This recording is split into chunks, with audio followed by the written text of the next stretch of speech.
বিসমিল্লাহির রহমানির রহিম। আশা করি সব ভালো আছেন আপনারা।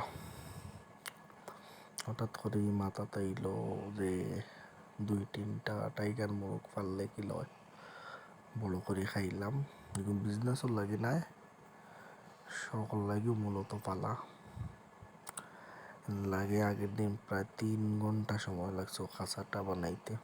একলা একলা বইয়া বইয়া ধীরে ধীরে খাঁচাটা বানাইলাম। বানাইয়া ভাবলাম যে 3টা টাইগার মুরগ পালে। অবশেষে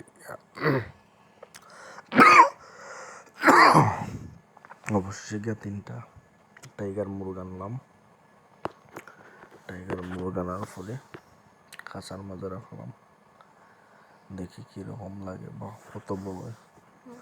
চেষ্টা করলাম মনে বড় করার, দেখি কত বড় হয়। আপনার পর্যায়ক্রমে দেখাইম। আর টাইগার মুরগ এগুলো যদি বড় হয় তাহলে এগুলো মূলত খাওয়ার লাগেও ফালা।